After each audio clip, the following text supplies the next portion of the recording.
Le continent africain. To live with us, the European dream. Good friend of Taiwan.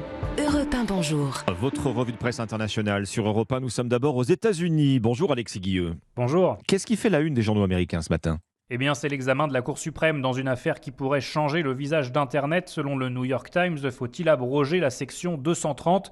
Cette loi protège les géants du web. Ils ne peuvent pas être tenus pour responsables des contenus diffusés sur leur plateforme. Une immunité dénoncée par la famille de Noémie Gonzalez, explique le Wall Street Journal.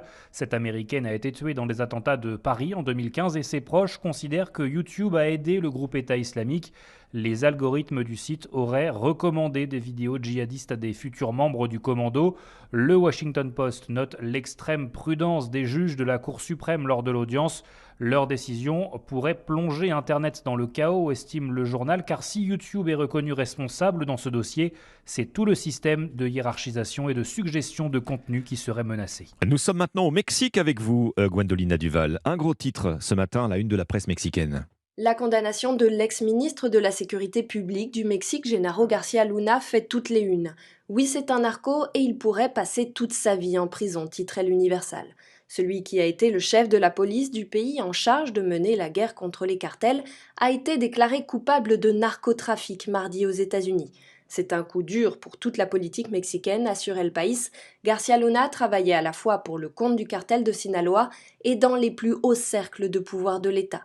Son procès révèle les mécanismes de la corruption, explique la Jordana, et confirme l'existence d'un narco-gouvernement au Mexique. Dans cette affaire, le quotidien rappelle que 2 anciens présidents sont éclaboussés, dont Felipe Calderón, qui avait fait de García Luna son bras droit. Nous voici enfin au Liban avec vous, Inès Gilles, à la une de la presse libanaise ce matin. Eh bien, on parle de la colère qui gronde contre les banques libanaises. Début février, l'Association des banques du Liban a annoncé le début d'une grève. C'est le site web 961 qui en parle. Les banques s'opposent à une décision de justice. Un tribunal a récemment statué en faveur d'un couple qui avait été impliqué dans un litige avec la França Bank au sujet de leurs dépôts bloqués, explique The National.